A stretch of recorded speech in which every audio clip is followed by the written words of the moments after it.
चकवी के 3 प्रश्न। संसार में सबसे बड़ी शक्ति कौन सी है जो मृत्यु को भी हरा देती है? सबसे बड़ा दान क्या है?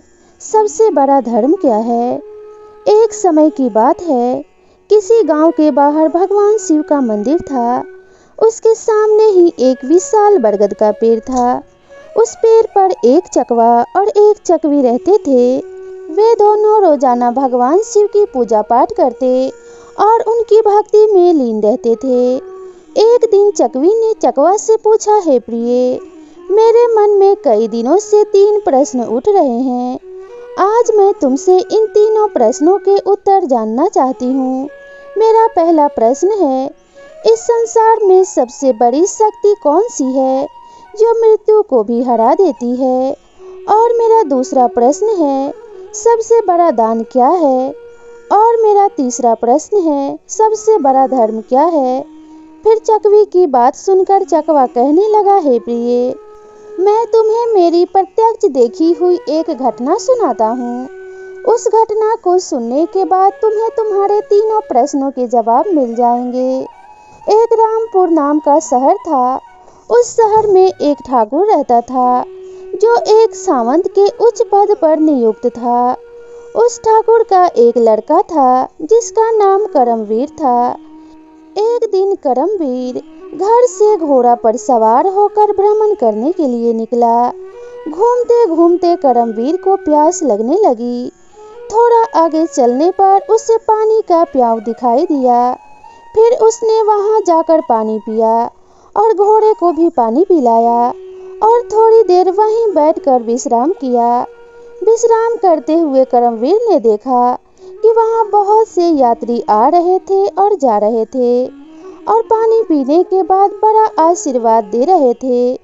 वे यात्री कह रहे थे, बहुत ही अच्छा काम कर रहा है ये पानी पिलाने वाला। पानी पिलाने वाले को भगवान हमेशा प्रसन्न रखें। यह आशीर्वाद राहगीर देते जा रहे थे। इस बात को करमवीर सुन रहा था। करमवीर सोचने लगा कि मैं एक प्याऊ खोलूंगा और मैं वहां हर राहगीर को पानी पिलाऊंगा। यह सोचकर करमवीर घर चला गया और अपने पिता सामंत से कहने लगा, पिताजी, मुझे किसी काम के लिए आपकी आवश्यकता है। तो ठाकुर कहने लगा, क्यों बेटे, क्या काम है? तब करमवीर ने कहा, पिताजी, मैं पानी पिलाने के लिए प्याऊ लगाना चाहता हूँ। तो ठाकुर कहने लगा, हमारे घर में क्या कमी है? हम एक प्याऊ खुलवा देंगे और उस पर एक नौकर रख देंगे। तो वह करमवीर उस ठाकुर से कहने लगा, नहीं पिताजी, मैं अपने हाथों से पानी पिलाऊंगा। पिता पुत्र की बात मान जाता है और करमवीर के लिए पानी की प्याऊ की व्यवस्था करवा देता है। अब करमवीर एक ऐसे स्थान पर प्याऊ बना लेता है जहां 5 किलोमीटर तक कहीं पानी की व्यवस्था नहीं थी। वहां उस रास्ते पर जितने भी राहगीर आते, पानी पीकर आगे बढ़ जाते। फिर एक दिन 4 यमदूत एक मनुष्य की आत्मा को लेकर करमवीर के पड़ोसी गांव से जा रहे थे। फिर यमदूतों ने देखा कि प्याऊ बनी हुई है, तो वे चारों ओर अपना भेष बदलकर उस प्याऊ पर पहुंच जाते हैं। वहां जाकर उन्होंने पानी पिया। पानी पीने के बाद चारों यमदूत उस आत्मा को लेकर चले जाते हैं। उसके बाद जब भी यमदूत उस क्षेत्र में आते तो उस करमवीर की प्याऊ पर पानी पीकर जाते। फिर एक दिन करमवीर ने जब उन्हें देखा तो कहने लगा, भाई, तुम 4 दिन पहले आए थे, अब तुम कहाँ जा रहे हो और तुम कौन हो? तब वे चारों कहने लगे, हम व्यापार करते हैं और इस रास्ते से 2-4 दिन में आते जाते रहते हैं। तब करमवीर उनकी बातों पर विश्वास कर लेता है और फिर करमवीर उन चारों का हर बार की तरह स्वागत करता है, मीठा और ठंडा पानी पिलाता है। धीरे धीरे समय बीतने लगा और जब भी वे यमदूत आते तो करमवीर उन्हें पानी पिलाता। अब चारों यमदूत करमवीर के मित्र बन गए। इसके बाद जब भी वे चारों यमदूत उस मार्ग से आते तो करमवीर की प्याऊ पर जरूर आते और वहां बैठकर उससे बातें किया करते और फिर चले जाते। अब करमवीर के विवाह का समय आया तो करमवीर ने अपने उन चारों मित्रों को निमंत्रण दिया। फिर वे चारों यमदूत उसके विवाह में सम्मिलित हुए। विवाह होने के बाद करमवीर अपने पत्नी को अपने घर ले आया और उसके बाद कुछ समय और निकल गया। फिर एक दिन यमराज उन यमदूतों से कहते हैं, कल ठीक 12 बजे तुम्हें एक करमवीर नामक व्यक्ति को लाना है। यमराज ने उन यमदूतों को 24 घंटे पहले ही बता दिया था। अब वे चारों सोचने लगे कि करमवीर तो हमारा मित्र है, हम उसे कैसे लाएंगे। फिर वे चारों यमदूत करमवीर की प्याऊ पर जाते हैं, जहां करमवीर पानी पिला रहा था। वहां जाकर वे चारों मनुष्य का रूप धारण करते हैं और करमवीर के पास आकर पानी पीते हैं और पानी पीने के बाद वे चारों रोने लग जाते हैं। तब करमवीर उन्हें रोता देखकर उनसे पूछता है, हे मित्रों, तुम क्यों रो रहे हो? मुझे बताओ, मैं इस क्षेत्र के ठाकुर का पुत्र हूँ। अगर तुम्हें किसी ने सताया है तो मैं उसे दंडित जरूर करूँगा। फिर उनमें से कोई जवाब नहीं देता है। चारों एक दूसरे को देखने लगते हैं। उनमें से छोटा वाला यमदूत सबसे ज्यादा रो रहा था। करमवीर उससे कहता है, मुझे बताओ कि तुम क्यों रो रहे हो, आखिर क्या हुआ है? फिर वह छोटा वाला यमदूत कहता है, मित्र क्या बताऊं, हम चारों कोई मनुष्य नहीं हैं, हम चारों यमदूत हैं। हम जब भी इस क्षेत्र से किसी आत्मा को लेकर जाते थे तो तुम्हारी प्याऊ पर पानी पीने के लिए आ जाते थे और धीरे धीरे तुमसे हमारी मित्रता हो गई। यह सुनकर करमवीर भयभीत हो गया। फिर सबसे छोटा यमदूत कहने लगा, हे मित्र, आज ठीक 12 बजे तुम्हारी मृत्यु हो जाएगी। हमारी मित्रता के मोह के कारण ही हमें भी रोना आ रहा है। यमराज ने हमें आज्ञा दी है कि मैं सर्प बनकर तुम्हारे सिर पर डसूंगा और यह जो 3 मेरे बड़े भाई हैं, यह तुम्हारे प्राणों को लेकर चले जाएंगे। फिर करमवीर कहने लगा, मित्र, जब मेरी मृत्यु का समय आ ही चुका है तो तुम्हारे रोने से क्या लाभ? इसमें भला तुम भी क्या कर सकते हो? मैं मृत्यु से नहीं डरता, मैं तुम्हारे साथ चलने के लिए तैयार हूँ। फिर चकवा कहता है, हे चकवी।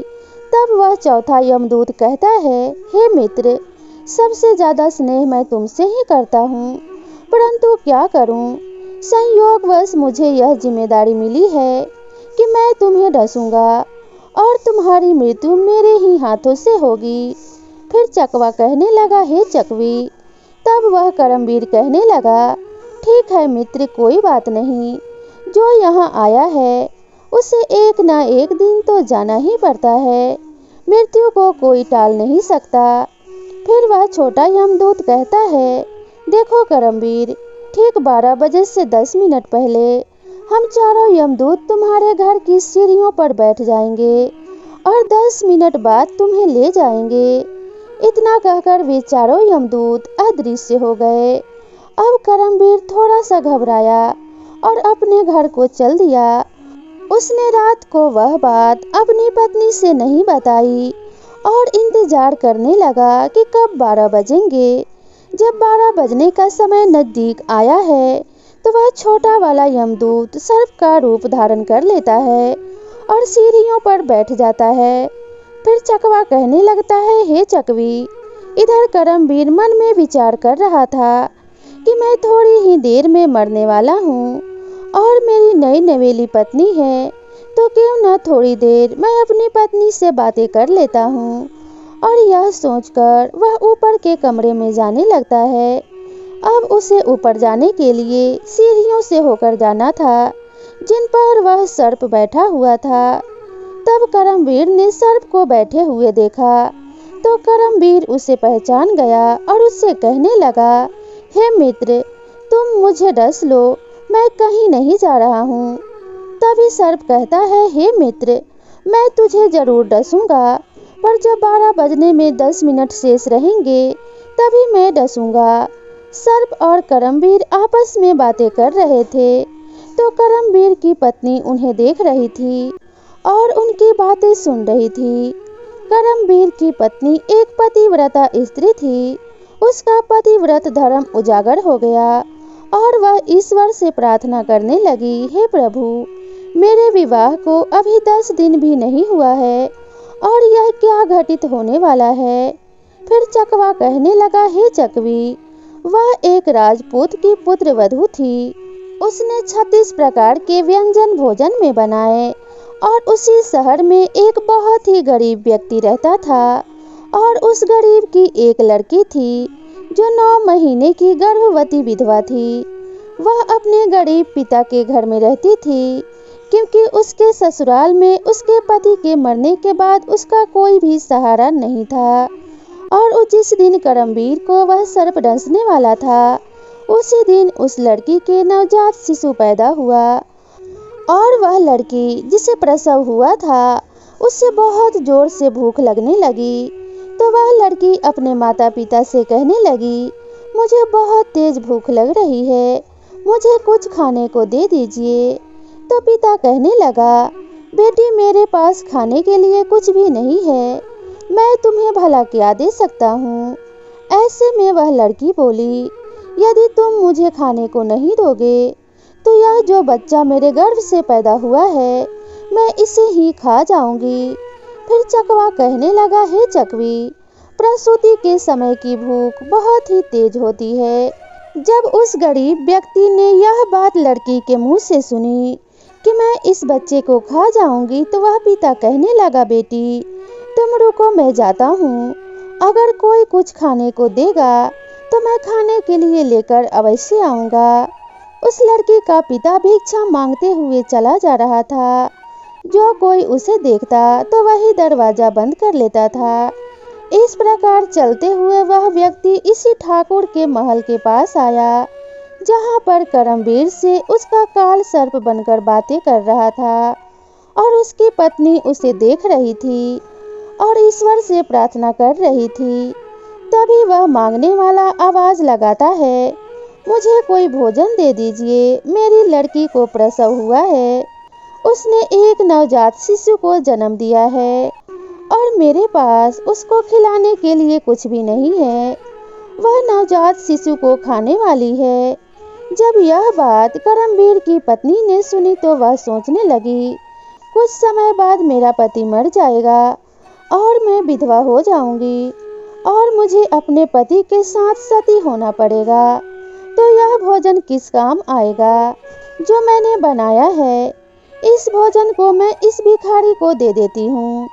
फिर उसने वह भोजन उस गरीब व्यक्ति को दे दिया। तब भोजन लेने के बाद वह गरीब व्यक्ति वापस उसके घर चला जाता है और जब तक करमवीर और सर्प बातें कर रहे थे, तब तक वह गरीब आदमी जाकर उस भोजन को अपनी लड़की को खिला देता है, 36 प्रकार के व्यंजनों को।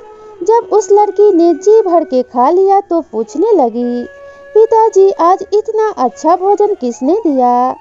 तब उसके पिता ने कहा, बेटी, हमारे गांव के ठाकुर साहब की जो पुत्र वधू है, जिसका विवाह अभी कुछ दिन पहले हुआ था, उसने ही यह मुझे भोजन दिया है। तो वह लड़की कहने लगी, हे भगवान, उसका सुहाग अमर रहे। उस लड़की ने आत्मा से आशीष दिया कि उस औरत का सुहाग अमर रहे। फिर भगवान श्री कृष्ण हरि का सिंहासन हिल गया और उन्होंने नारद मुनि को बुलाया और कहा कि मृत्यु लोक में देख कर आओ, मेरे किसी भक्त पर बहुत बड़ा संकट आया है, जिस कारण मेरा सिंहासन हिल रहा है। तब नारद मुनि भगवान श्री हरि की आज्ञा अनुसार देखते हैं कि भगवान का सिंहासन क्यों हिल रहा है, तो वे देखकर बताते हैं कि एक बिल्कुल भूखी आत्मा, जिसने कुछ समय पहले एक नवजात शिशु को जन्म दिया था, वह भूख प्यास से व्याकुल थी।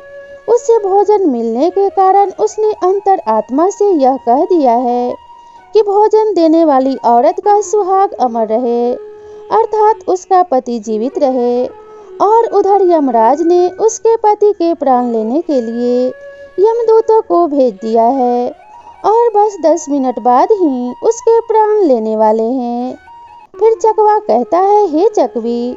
फिर नारद मुनि भगवान श्री हरि से कहते हैं, हे प्रभु, प्रकृति के नियमों के अनुसार करमवीर की मृत्यु का समय आ गया है और उसे लेने के लिए यमदूत उसके घर पर बैठे हुए हैं। और उधर एक दिव्य आत्मा ने अपनी संपूर्ण शक्ति से करमवीर की पत्नी को आशीष दे दिया है कि उस औरत का सुहाग अमर रहे। फिर भगवान श्री हरि विष्णु कहने लगे, मुझे उस आत्मा का मान रखना पड़ेगा, चाहे मेरे कार्य में परिवर्तन ही क्यों न आ जाए। भगवान विष्णु अपने भक्त की रक्षा करने के लिए उस प्रसव पीड़ा वाली लड़की की आत्मा के वचन को सुनकर उस करमवीर पर कवच बनाकर डाल देते हैं। और तब तक घड़ी में 12 बजने में 10 मिनट बाकी थे। तब वह करमवीर उस यमदूत से कहने लगा, हे मित्र, अब तुम मुझे डस लो और मैं तुम्हारे साथ चलने के लिए तैयार हूँ। फिर उस सर्प ने करमवीर को डस लिया और सर्प सोचने लगा कि 10 मिनट में यह करमवीर मर जाएगा। लेकिन 10 मिनट बाद भी उस करमवीर को कुछ नहीं हुआ। सर्प कहने लगा, हे मित्र, तुम्हें कुछ हो रहा है क्या? करमवीर कहने लगा, मित्र, मुझे कुछ नहीं हुआ। करमवीर की बात सुनकर सर्प ने उसके ऊपर तीव्र विष डाला, परंतु उस करमवीर की रक्षा स्वयं श्री हरि विष्णु कर रहे थे, जिस कारण से सर्प के विष का असर करमवीर पर नहीं हुआ। करमवीर सर्प से कहने लगा, हे मित्र, तुम मुझे पूरी ताकत से डसो। फिर तीसरी बार भी उस सर्प ने अपनी पूरी शक्ति से करमवीर को डसा, परंतु करमवीर का बाल भी बांका नहीं हुआ। फिर करमवीर को जीवित देखकर चारों यमदूत हक्के बक्के रह गए और कहने लगे, हमें इसके लिए यमराज के पास जाना पड़ेगा। फिर वे चारों यमराज के पास पहुंच गए और यमराज से कहने लगे, हे यमराज, हमने बहुत प्रयास किया, परंतु उस करमवीर नामक व्यक्ति पर जहर का असर नहीं हुआ। फिर यमराज ने अपने दिव्य दृष्टि से देखा कि उस करमवीर के शरीर से 3 जगह से रक्त बह रहा है, लेकिन करमवीर को कुछ नहीं हुआ। तभी यमराज भगवान श्री विष्णु के पास पहुंच जाते हैं और कहते हैं, प्रभु, मैं अपने पद से इस्तीफा देना चाहता हूँ। भगवान श्री विष्णु कहने लगे, क्यों, क्या हुआ?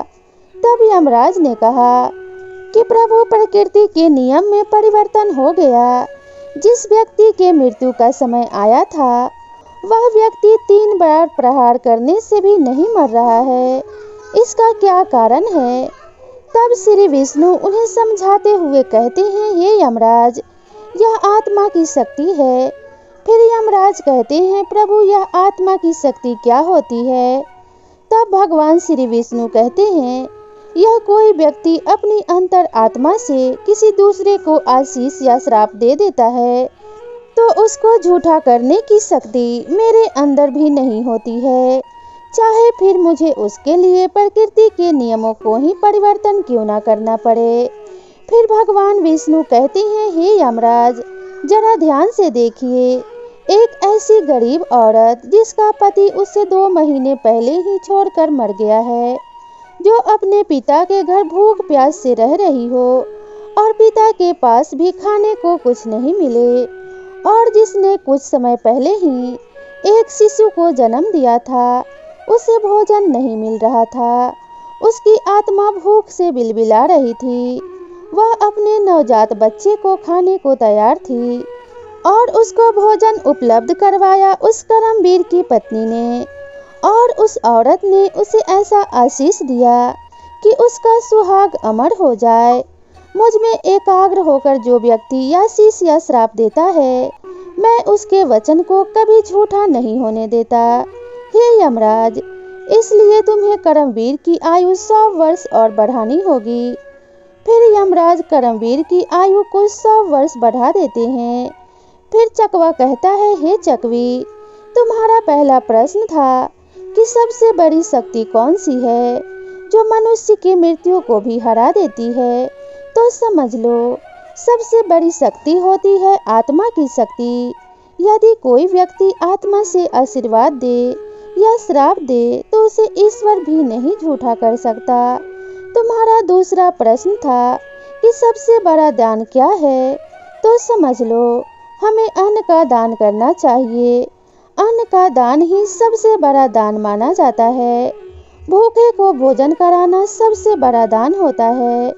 और तुम्हारा तीसरा प्रश्न था कि सबसे बड़ा धर्म क्या है, तो यह बात समझ लो, जहाँ आवश्यकता हो उस स्थान पर दिया गया दान ही सबसे बड़ा धर्म होता है। उससे बड़ा कोई धर्म नहीं होता। जहाँ आवश्यकता है वहाँ पर दान दीजिए। उस समय उससे बड़ा ना तो कोई धर्म है और ना ही कोई दान है। जहाँ आवश्यकता नहीं है, अगर आप वहाँ पर दान करते हैं तो आपको इसका कोई भी फल प्राप्त नहीं होता है।